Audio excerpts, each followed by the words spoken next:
बोलिए सदगुरुदेव की साहेब। कबरा तेरू घर कंदला में ई जग रहत भुलाना। वाह, आनंद कुंड में रहने वाली है आत्मा, तुम इस संसार सागर में भूले हुए हो।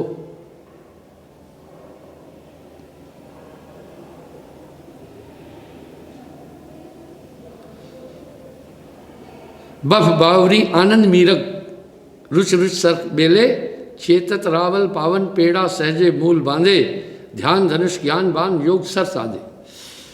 बहुबंधन से बांधिया एक बेचारा जीव बेचारा क्या करे, जो ने छुड़ावे पी, निसंदेह बंधे हुए है। आखिर उस दुनिया में जाने का रास्ता क्या है? अब साहब एक बात बोल रहे हैं बड़ी प्यारी, ध्यान धनुष ज्ञान बाण जोग सर साधे। ज्ञान ध्यान रूपी धनुष, ज्ञान रूपी बाण और जोग सर साधे। सर कहते हैं बाण को। बड़ा सहज रास्ता बता रहे हैं। खट चक्र भेद कमल भिद जा उजियारी कीना, काम क्रोध लोभ मोह हाक सावस दीना। अब यहां एक सवाल उठा, रास्ता क्या है?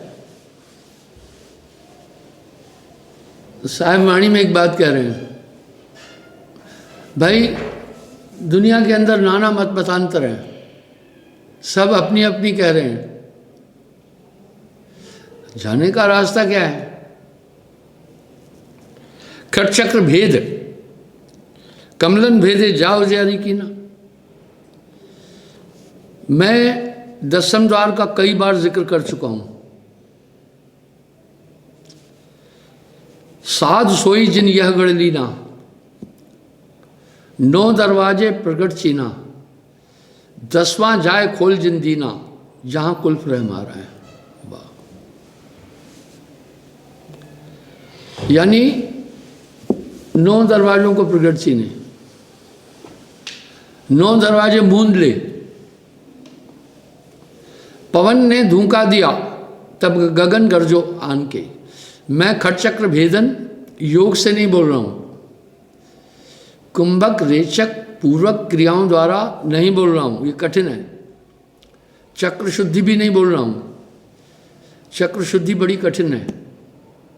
जोगी चक्र शोधन और चक्र भेदन करता है, हम ये नहीं बोल रहे हैं। संतो सहज समाधि भली, चक्र शोधन चक्र भेदन कठिन प्रक्रिया है, मुझे पता है।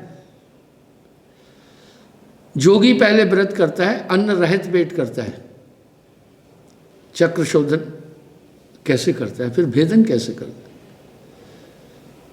और मल उत्सर्जन के बाद पानी के टप में बैठता है नंगे, गुदा द्वार से पवन द्वारा पानी ऊपर खींचता है, फिर छोड़ देता है।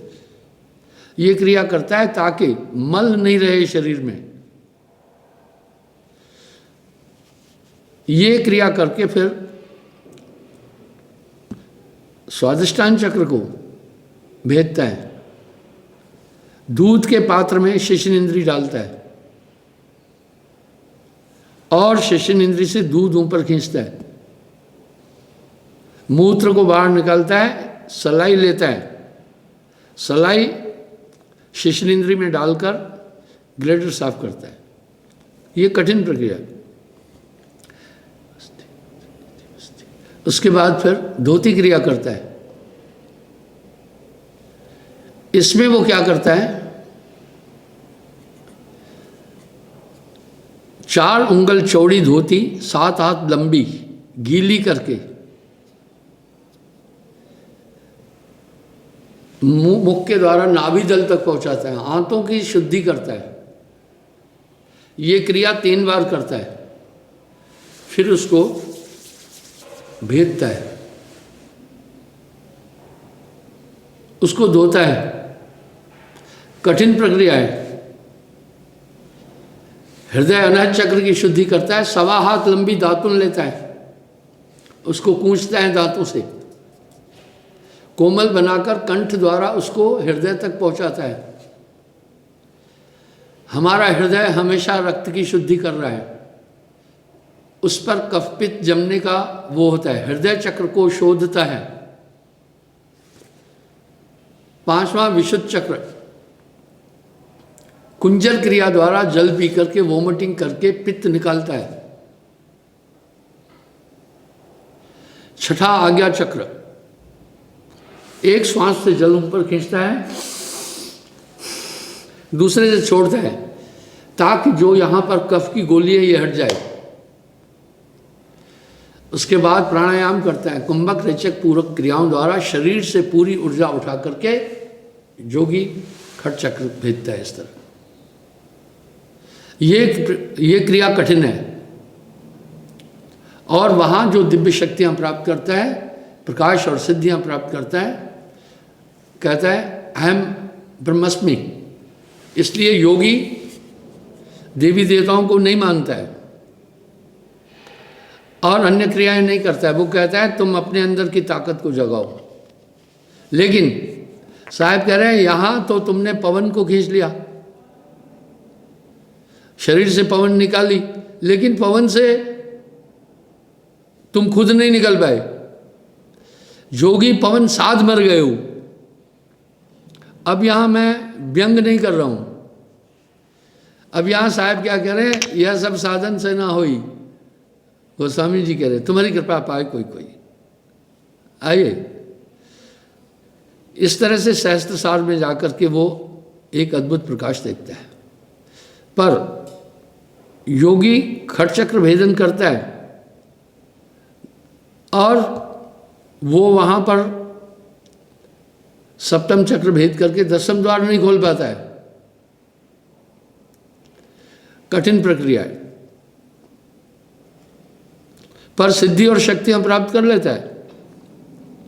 आपको ध्यान होगा मैंने पंच मुद्राओं पर पहले भी कई बार बोला है।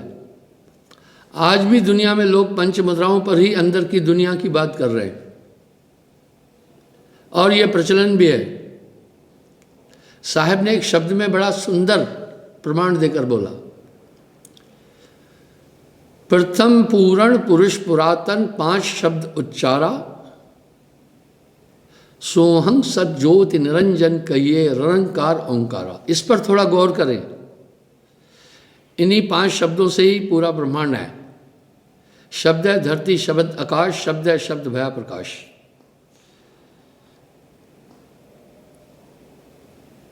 ये 5 शब्द ब्रह्म के रूपा। अब साहब खंडन नहीं कर रहे, इसके आगे नाम स्वरूपा, इसके आगे सत्य स्वरूपा। 5 शब्द काया के माही, तिसका कहूं ठिकाना।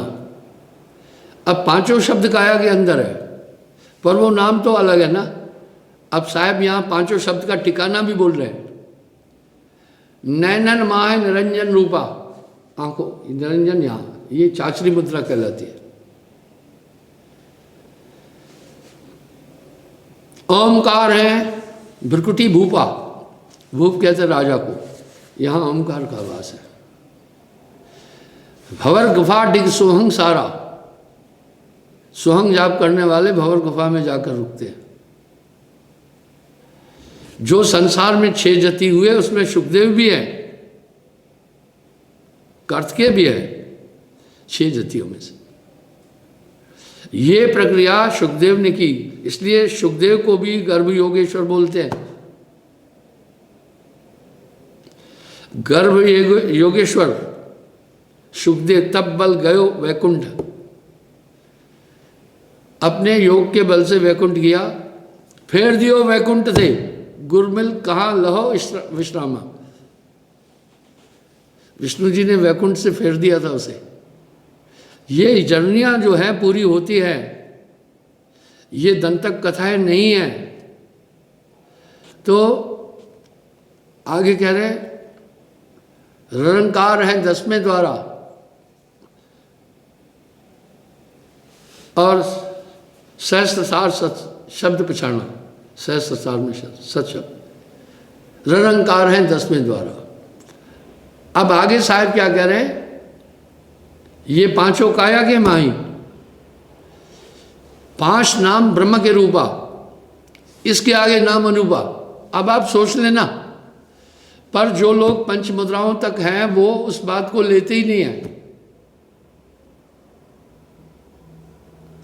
वो उस बात को नहीं लेते हैं, वो अपनी बोलते हैं। थोड़ा समय पहले सुप्रीम कोर्ट ने एक जजमेंट दी थी, बड़ी अच्छी जजमेंट दी थी। कहा जो ये डिबेट होती है टीवी पर, इसमें एक ही पक्ष को हिट किया जाता है, ये नूरा कुश्ती की तरह होता है, नूरा कुश्ती। मैं राजनीति में नहीं हूं, क्षमा चाहता हूं, कभी राजनीति में मैं जा ही नहीं सकता हूं। मैं राजनीति में जो महात्मा लोग हैं उनका हाल देख रहा हूं, मैं शुरू से ही राजनीति में नहीं हूं। तो वो होती है नूरा कुश्ती। जैसे पैंट की बात होगी, विपक्ष वाला या कोई और कहेगा या पक्ष वाला कहेगा, तो कहेंगे अब 2 मिनट का ब्रेक है, और हल्ला होगा, अगले की बात ही नहीं होगी। तो ये नूरा कुश्ती की तरह चलता है मामला। अब आप कहेंगे नूरा कुश्ती क्या है? एक था नूरा पहलवान, वो फिक्स कुश्ती लड़ता था। आप देखते हैं उस डिबेट में कई आदमी की बड़ी बेइज्जती भी होती है, तीखा भी बोला जाता है। सवाल उठा, फिर क्यों आ रहे हैं? पब्लिसिटी चाहिए। ऐसे लोगों से कितना भी दुर्व्यवहार करो, वो आएंगे फिर। वाह, एक सुंदर कहावत है, न धोबी को गधे जैसा गुइया, न गधे को धोबी जैसा गुस्सैया। गुइया कहते हैं सवारी को, गधा एक बहुत बेहतरीन सवारी है। वाह, गधा ऐसा शांत जीव है, तुम उसे रहने के लिए मकान दो या नहीं दो, उससे कोई फर्क नहीं पड़ता। धूप में भी खड़ा रहेगा, बहुत सहनशील है गधा। लोगों ने गधे पर बड़ी लोकोक्तियां बनाई हुई है। थोड़ा गधे के बारे में तो सोचो,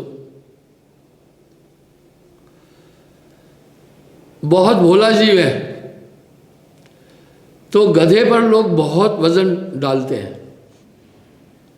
कभी कभी जब किसी को ज़्यादा वजन दो तो कह रहा है क्या गधा समझ रहा है, गधे की तरह वजन मुझ पर लोड कर रहे हो। तो धोबी के लिए गधा सबसे अच्छी सवारी है, चाहे कुछ खिलाओ चाहे नहीं खिलाओ, वो खड़ा रहेगा। और धोबी के लिए गधे जैसा गुस्सैया नहीं है। गुस्सैया कहते हैं मालिक को। अगर गधा कुम्हार के पास जाएगा, उसकी कमर सीधी कर देगा मिट्टी लाद लाद के, लेकिन धोबी क्या रखेगा? कपड़े। इसलिए दोनों खुश है, वो दोनों खुश है। इस तरह के पब्लिसिटी चाहने वाले लोग हैं, चाहे वो देश के विरोध में बोल रहे हैं, उन्हें बोलने दिया जा रहा है, उन्हें बोलने दिया जा रहा है। ऐसी ऐसी घटिया बातें न धर्म के आगे बोलना चाहिए, न जाति के, न राष्ट्र के, लेकिन वो बोलते हैं उस डिबेट में। और मसौदा मिलता नहीं है उनको, इसलिए ये मसौदे तैयार करके पब्लिक का टाइम जाया किया जाता है। मुझे ठीक से याद है, देश में एक ही चैनल था, दूरदर्शन चैनल। कचराबाजी ज़्यादा नहीं थी, आजकल बहुत ज़्यादा घमासान मचा हुआ है। आइए, तो साहब ने ऐसी बातें निष्पक्ष बोली है। मेरे कहने का ये अभिप्राय था, कबरा खड़ा बाजार में सबकी मांगे खैर, ना काहू से दोस्ती ना काहू से बैर। अब कुछ लोग कह रहे हैं निंदा निंदा, भैया हम किसकी निंदा कर रहे हैं? यहां साहब कह रहे हैं निंदा निंदा सब कहे, निंदा न जाने कोई, जैसे को तैसा कहे वो भी निंदा न होए। अरे भाई, रावण ने सीता जी का हरण किया, वाह, दुनिया में बहुत बड़े भोले भोले लोग हैं, और हम सब कह रहे हैं रावण ने सीता जी का हरण किया। किसी का दोष बताना निंदा थोड़ी है, लांछन लगाना, दोषारोपित करना, तब वो निंदा है। अब यहां साहब एक वाणी कह रहे हैं, निंदा निंदा सब कहे, निंदा न जाने कोई। निंदा निंदा सब कह रहे हैं, निंदा न जाने कोई, जैसे को तैसा कहे वो भी निंदा न होए। जैसे को तैसा कहे वो भी निंदा न होए। भाई जो किया वो बोलना कोई निंदा नहीं है। अब कोई कहे भाई रावण की निंदा कर रहे हो, कैसी निंदा है? सीता जी का हरण किया था। इस हरण पर मुझे एक चुटकुला याद आ गया। मैं 1968 में फौज में भर्ती हुआ। उस समय इलिटरेसी बहुत ज़्यादा थी, भोले भोले लोग देहात से आकर फौज में भर्ती होते थे। तो सेना एक बहुत शिष्ट, वेल ऑर्गेनाइजेशन है। वहाँ अनुशासन है, राष्ट्रभक्ति की धारणा सिखाई जाती है, और डिसिप्लिन, जीवन यापन का तौर तरीका, हाइजीन सैनिटेशन, कैसे रहना है, सब कुछ सिखाया जाता है। तो वहाँ धार्मिक उत्सव भी मनाए जाते हैं। हर एक सेंटर में, बटालियन में तो शायद नहीं होगा, हर एक सेंटर में मंदिर है। आर्मी के जो सेंटर है, एक तो बटालियन है, एक सेंटर है। सेंटर में ट्रेनिंग करके बटालियनों में जाते हैं, और जब रिटायर होते तो भी अपने सेंटर में जाते हैं। तो उस सेंटर में मंदिर भी है, मस्जिद भी है, चर्च भी है, और गुरुद्वारा भी है। वाह! आप जिस धर्म को फॉलो कर रहे हैं वहाँ आप जाएं। तो रामनवमी पर कथाएं होती रहती हैं, अखंड रामायण की कथा होती है। तो 4 आदमी पढ़ते हैं जो अवधि थोड़ी जानते हैं। पहले एक कहेगा, सुनो तात यह अकथ कहानी, समझत जाए न जाए बखानी। दूसरा फिर शुरू करेगा, ईश्वर अंश जीव अविनाशी, चेतन अमल सहज सुख राशि। तीसरा फिर कहेगा, सो माया बस भयो हो गुसाई, बंधियो कीर मरकट के नाई। एक रामायण के अलग अलग स्वरों में गाने की प्रथा है, पर उस समय थोड़ा फास्ट गाते हैं। पूरी रामायण खत्म करना है, पूर्ण संपूर्ण करना है। रामायण को गायक लोग अलग अलग स्वर देते हैं। उदाहरण के लिए, सुनहु तातय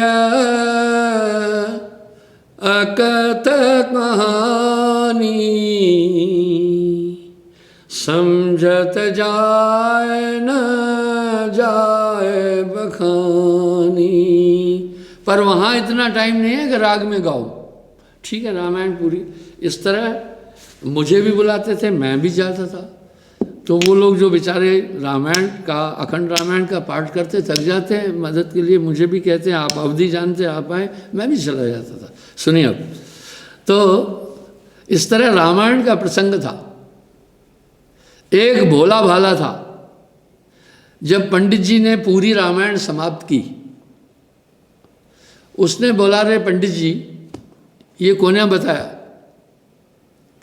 यानी हे पंडित जी आपने ये नहीं बताया, रावण ने जो सीता का हरण किया वो सोचा हरण बना दिया है, वो नहीं कि रामायण खत्म हो गई, राम सीता राम की कौन थी। ये तो बहुत पुराना चुटकुला है। उस भोले भाले सैनिक ने पूछा, रे पंडित जी, उनकी तो अपनी भाषा ही होती है ना कुछ, ये कौन ने बताया? ये बताया ही नहीं। अरे वो जो सीता जी थी वो हिरनी रही या फिर बाद में नारी बनी, वो क्या सोचा, रावण ने सीता जी को हिरणी बनाया है, हिरण। वाह वाह वाह! हमने कहा भाई ऐसे रामायण सुनने वाले कुछ और हुए तो रामायण का पाठ भी बंद हो जाएगा। तो कहने का मतलब ये है कि इस तरह से विविधता है बड़ी हमारे देश में। तो देखते हैं, और इलिटरेसी बड़ी थी, काफ़ी ज़्यादा इलिटरेसी थी। अब तो बहुत ज़बरदस्त कंपटीशन है। उस समय घर घर में भर्ती करने वाले आते थे।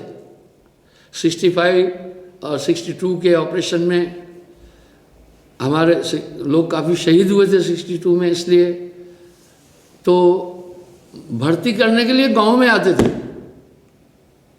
भाई चलो फौज में, आप मानेंगे एजुकेशन भी नहीं पूछते थे, चलेगा उम्र भी। हमारे साथ एक हीरामन ओहाड़ था, वो कम से कम 35 साल का था और मैं 18 साल ही पूरे होने वाले थे मुश्किल मेरे। वो भी था, वो तो ऐसा लगता था जैसे हमारा चाचा जी है। चलो खैर कोई बात नहीं। तो आज अच्छा है, आज कंपटीशन ज़्यादा है।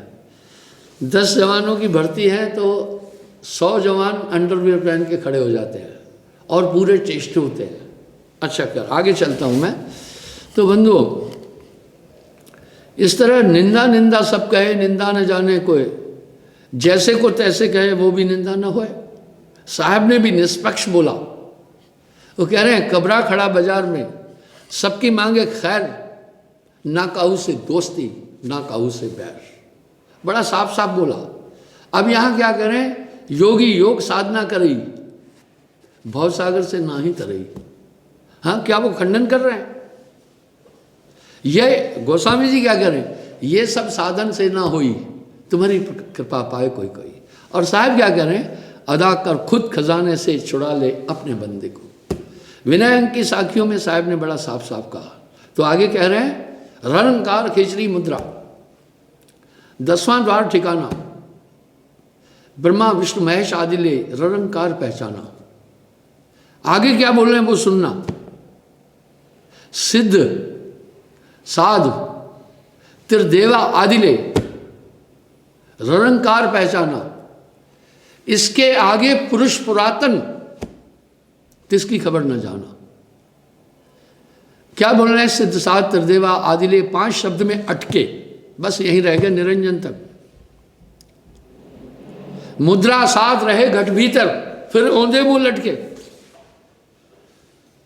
औंधे मुंह लटकने का मतलब है फिर आपका जन्म होगा मां के पेट में आगे। अब आगे पर क्या बोल रहे हैं वो भी सुने। परम पुरुष घर अधरतार है, वाह अधरतार है। अधरतार के आगे, उसके आगे कोई न बखाने, सभी शब्द में पागे। उसके आगे भेद हमारा, जानेगा कोई जानन हारा। कहे कबीर जानेगा वही, जा पर कृपा सदगुरु की हुई। भक्ति जगत में जो विचारवान ज्ञानवान लोग हैं, मैक्सिमम वो कबीर साहब को फॉलो किया है। मेरा यहाँ कहने का अभिप्राय है, उनकी वाणी में बड़ी स्पष्टता है। वो साहब कह रहे हैं, मस कागज मैं छुओ नहीं, कलम गही नहीं हाथ, चारों युग का महात्म कबीर मौखिक जनाई बात। तो साहब कह रहे हैं 5 शब्द ब्रह्म के रूपा, इसके आगे नाम अनूपा। लेकिन वो लोग जो 5 शब्द जप रहे हैं वो कह रहे हैं सार शब्द है। सार शब्द ये नहीं है। साहब सीधा कह रहे हैं सार शब्द जो कहा न जाए, लिखा न जाए, पढ़ा न जाए। और आगे क्या कुछ कह रहे हैं, भाई ने अक्षर की उपासना कर रहे हैं। साहब क्या करें, क्षर अक्षर ने अक्षर पारा, विनती करे तय दास तुम्हारा। जब वर्तमान में भी दुनिया के अंदर करोड़ों लोग कबीर साहब को फॉलो करते हैं, अलग अलग तरीके से करते हैं पूरी दुनिया में। मैं तो घूमता हूँ, इतने कबीरपंथी हैं कनाडा में कि मैं आपको क्या बताऊँ। वो पंजाब साइड से गए हुए बहुत लोग हैं। इसी तरह मैं लिस्टर में देखा, ब्रिटेन में, लिस्टर सिटी गुजरातियों की है, वो कबीर साहब के फॉलोअर है वहाँ। अमेरिका में मैं देखा, कई देशों में देखा, मैं जहाँ जहाँ गया वहाँ साहब के फॉलोअर मुझे मिले। तो कोई केवल ज्ञान कबीर का वृले जन जाना। अब वो क्या कह रहे हैं, यह कबीर भव भटका खाए, वह कबीर भव पार लगाए। कौन सा यह कबीर है, कौन सा वह कबीर है? यह कबीर जो दुनिया वालों ने एक जुलाहा कबीर बनाया है, ये मानने वाले भटका खाएंगे। वह कबीर जो काया वीर कबीर, वो को जानने वाले संसार सागर से पार होंगे। अटपट वाणी कबीर की, झटपट लखी न जाए, जो कोई झटपट लखे उसकी दुविधा जाए। तो आइए अब यहाँ साहब क्या कह रहे हैं, चेतत रावल पावन पेड़ा सहजे मूले बांधे, ध्यान धनुष ज्ञान मान जोग सर साधे। कह रहे हैं ध्यान रूपी धनुष, ज्ञान रूपी बाण यो और सर साधे, खट चक्र भेद कमल विध जा उजियारी कीना, काम क्रोध लोभ मोह हांग सावज दीना। गगन मध्य रोकन द्वारा जहां दिवस नहीं राती, दास कबीरा जाए पहुंचे बिशरे संग सर और साथी। इस तरह कह रहे हैं कि लोग बहुत मुश्किल दसम द्वार तक पहुंचते हैं।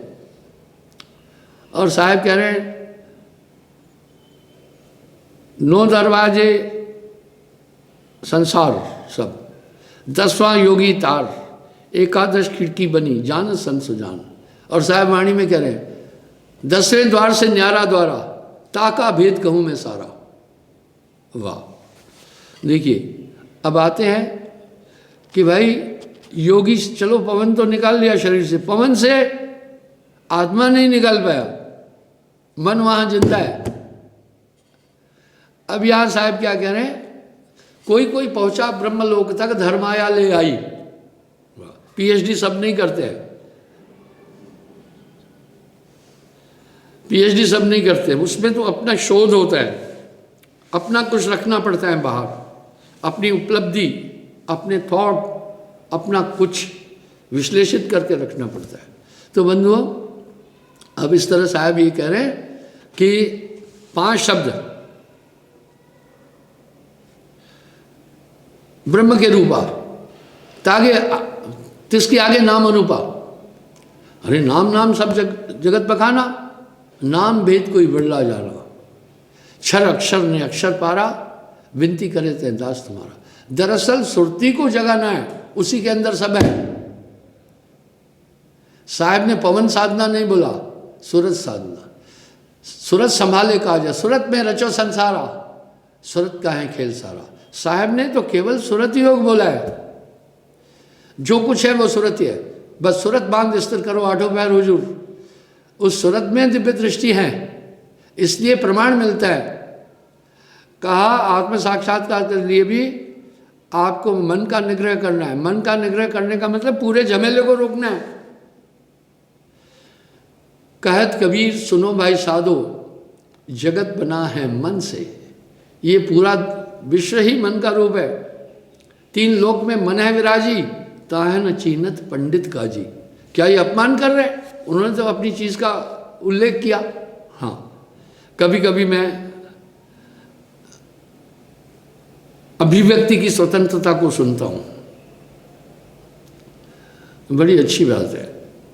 ये आपको अभिव्यक्ति का अधिकार है, अपने विचारों का रख, लेकिन इतने जहरीले विचार नहीं रखना है कि जो समाज को, राष्ट्र को, मानवता को, धर्म को बाधित कर रहे हो। आपको अधिकार है सड़क पर चलने का, लेकिन साथ में कर्तव्य भी है। कीप लेफ्ट, अधिकार की सुरक्षा के लिए ही कर्तव्य है, नहीं तो अधिकार बहुत घातक हो जाएगा। भाई यहां से मैं भी जाऊं, रोड पर चलने का मेरा अधिकार है। सामने वाला भी आए, सीना तान कर दोनों टकराए, वो कहेगा भैया तुम हटो, हम कहेंगे भाई तुम हटो, वो कहेगा मैं नहीं हटता, झगड़ा हो गया। इसलिए कर्तव्य बांधा, कीप लेफ्ट। आप विचारों की अभिव्यक्ति से किसी को अपमानित नहीं कर सकते हैं, किसी के मान का खंडन नहीं कर सकते हैं, किसी के धर्म, आपकी मर्जी है, आप किसी को भी अपनाओ, आपको स्वतंत्रता है। आप रहीम को मान रहे हैं, वेलकम, लेकिन सावधान, राम जी का अपमान करने का आपको अधिकार नहीं है। आप किसी को भी मान रहे हैं, ये आपकी धारणा है, आपकी स्वतंत्रता है, लेकिन साथ में कर्तव्य दिया। आप दूसरे के इष्ट का अपमान नहीं करना, क्योंकि उसको फॉलो करने वाले हर्ट हो गए। ये दिया। लोग केवल अभिव्यक्ति का, स्वतंत्रता की बात करते हैं, अधिकार की बात कोई करता ही नहीं है।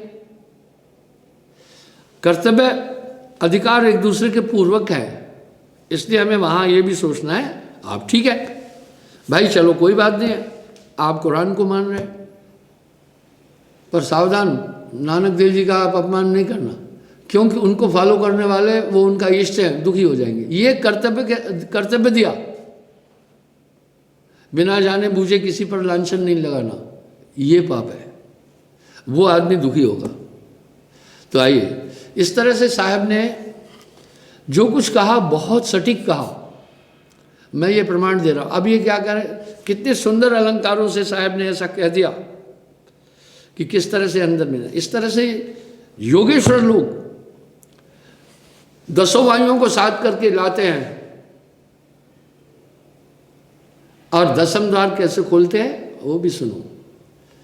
साहब सीधा सीधा कह रहे हैं, पवन ने धूका दिया, वो अब ये वायु को किससे पकड़ा, वो द्वार कैसे खुलता है, सहज नहीं है, ये योगेश्वर लोग खोलते हैं, नॉर्मल आदमी की बात नहीं। योगी तो जाता है केवल, अरे भाई 1 डिग्री है ग्रेजुएशन, अच्छी डिग्री है, एक है फिर पीजी पोस्ट ग्रेजुएट, बहुत अच्छी है, उसके बाद फिर एमफिल है और पीएचडी है, बहुत अच्छे है, लेकिन वो उससे तो ऊपर है ना। अब साहब क्या कह रहे हैं, कोई कोई पहुंचा ब्रह्मलोक तक, धर्म आया ले आई, वो पूरी पवनों को, 10 पवनों को,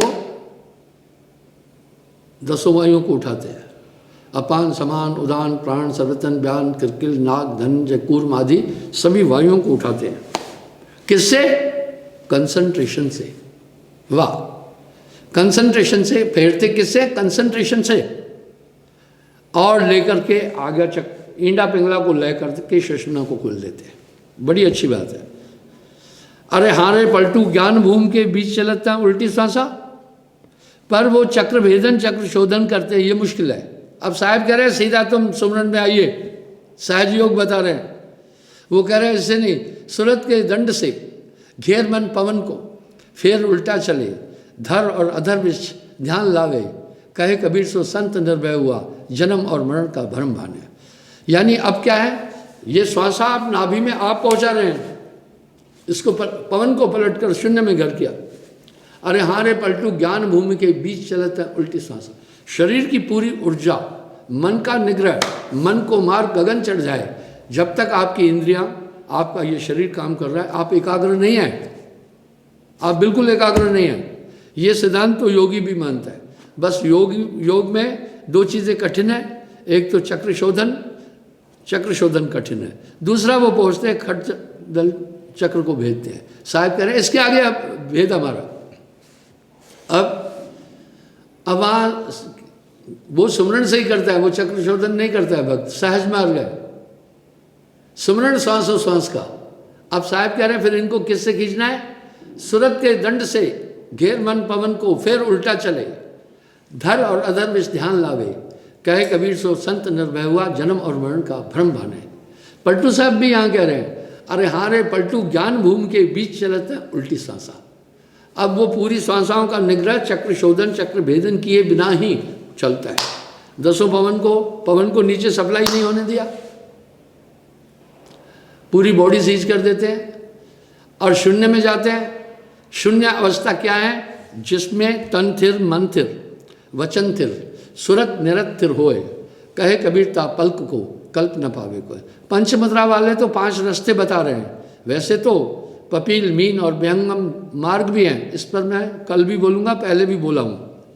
तो योगी भी कुछ कर रहे हैं। कुछ लोग कह रहे हैं एक ही बात है। भैया एक ही बात क्या है, आप कन्याकुमारी एक्सप्रेस में बैठ जाएं, उतर जाएं यहाँ से जाकर के आप लुधियाना में, तो क्या उस ट्रेन में बैठने से आप उधर पहुँच गए क्या? आपकी टिकट तो लुधियाना तक की है, आपके पास तो लुधियाना तक की। इस तरह से वो सिर्फ उसी जगह पहुँचेंगे जिस इष्ट को साधा। योगी पवन साध मर गए हो, अगम भेद अजो नहीं लहे हो। अब कबीर साहब क्या कह रहे हैं, पवन साध करके कई मर गए लेकिन अगम भेद को प्राप्त नहीं किया। ये बड़े बड़े धुरंधर उस समय कबीर साहब के नज़दीक आए, समझने की बात है। मैंने अभी कहा यह कबीर भव भटका खाए, वह कबीर भव पार लगाए। यह कबीर कौन सा, जिन्होंने कबीर को एक जुलाहा समझ लिया, एक शरीर समझा, वो यहीं भटकेंगे। वह कबीर कौन सा, गगन मंडल से उतरे सदगुरु सत्य कबीर, रज बीरज श्वासा की देह नहीं, श्वासा नहीं शरीर। वाह। तो अब वो वहाँ से जब श्वासा उठाता है, सूरत के दंड से घेर मन पवन को, फिर उल्टा चले, श्वासाओं को सूरत से करके आगे चलता है। वाह। पवन ने धूका दिया तो गगन गर्जो आए के, पूरी एनर्जी वो इकट्ठी कर लेता है एक पॉइंट पर और शून्य में आ जाता है। यानी सभी चीज़ें स्थिर, बस एक अवस्था बन जाती है उस समय, ये जब छूट जाता है वो वहाँ चला जाता है। पवन ने धूका दिया, खिड़की खुली। अब 10वें द्वार की खिड़की कोई ऐसी बांस की खिड़की नहीं है, लोहे की नहीं है, वज्र कपाट बोला है। कोई वज्र का भी कपाट नहीं है, क्योंकि बीच में त्रिकुटी मध्य बसे निरंजन मोदा 10वां द्वारा, सुखमन मध्य बसे निरंजन मोदा 10वां द्वारा। वहाँ मन बैठा हुआ है, कोई ना कोई कल्पना करके आपकी श्वासा को नीचे फेंक देता है। यही बात तो कई साधक आकर बोलते हैं कि गुरुजी सुमरण नहीं बनता है, सहज जन जानो। मीरा भाई यहाँ बड़ा सुंदर उदाहरण दे रही, तहाँ सिल पिया मिलन की इच्छा चरण आगे धरूं। वाह, चरण आगे धरूं, तहाँ से लहली गैल चढ़ूं गिर गिर पड़ूं। मीरा भाई कह रहे हैं बड़ी सिलहन गैर है, एक तो चढ़ाई, सूलियों पर सेज पिया की कैसे मिलना हुई। अब यहाँ कह रहे हैं सूलियों पर सेज है, यानी अपने को मारकर उस सेज पर जाना है। मृतक होके पाए संता, ये सभी बातें परमार्थी और आंतरिक जगत की है, न कि तुकबंदी है। अब वहाँ क्या कह रहे हैं कि उठू सूरत संभाल, वहाँ कह रहे हैं उठू सूरत संभाल, चरण आगे धरूं, पिया मिलन की इच्छा है। तो इस तरह से वो सुखमन में बैठा है, बस आपका ध्यान जैसे हटाएगा, सूरत से ही तो आपने पवन को साधा था, श्वासों को साधा, सूरत चली गई, फिर आप वापस आ जाएंगे। बस यही खेल है, इसलिए नहीं। अब यहाँ साहब चेतावनी बड़ी अच्छी दे रहे हैं, चंद और चकोर की रीत से ध्यान कर। वाह, चांद और चकोर की रीत से ध्यान करना। चकोर चांद को देखता है, पल भर नजर नहीं डालता है, इस तरह पल भर सूरत न जाए तो फिर सांस नीचे आ जाएगी, पूरी बॉडी का झंझट फिर शुरू हो जाएगा, फिर वो समस्त क्रियाएं शुरू हो जाएगी, मन बुद्धि चित्त अहंकार 25 प्रकृतियाँ अपना काम करेगी और मृतक होके पाए संता। लेकिन बनत मनत बन जाए, एकाग्र है, जब बन गया चाहे कितना समय भी ध्यान करने के बाद एक बार मामला सेट हुआ, पूरा काम खत्म हो जाता है। तो बंधुओं, इस प्रकार से वहाँ पर वो बिल्कुल एकाग्र। आगे क्या कह रहे हैं, सुमरण से मन लाइए जैसे नाद कुरंग कबीर बिसरे आपको। वाह, अपने को बुला देता है। सुमरण से मन लाइए जैसे दीप पतंग। वाह, ऐसी प्रीत है पतंगे की। सुमरण से मन लाइए जैसे चंद चकोर घीच टूट भूमि को धरे चितवे भाई। और अब यहाँ साहब ये कह रहे हैं सूरत एकदम एकाग्र रहे, सूरत संभाले, और ये एकाग्रता आ जाएगी। आप जिम्नास्ट लोगों को देखते हैं, शरीर को साधते हैं, एक अंगूठे पर वो पूरी चक्कर लगाती है लड़की खड़े होकर, और एक टांग ऊपर किए हुए एक नीचे है, और एक अंगूठे के ऊपर राउंडिंग कर रही है। मुझे याद है आज से करीब 25-30 साल पहले रसिया की एक बहुत छोटी सी बालिका थी, उसने 7-8 मेडल जीते थे जिम्नास्ट के ओलंपिक में। ये एक बैलेंस साधना है, बस हमेशा। आप साहब कह रहे हैं आप ये क्रिया चलते फिरते भी करते रहना, जब तक संयम साधना सब सुमरण के माँ। कबीर जाने संत जन सुमरण समकषणा है। फिर पील पपील विहंगम पर भी मैं आपसे बात करूँगा, समय हो रहा है। धन्यवाद साहिब।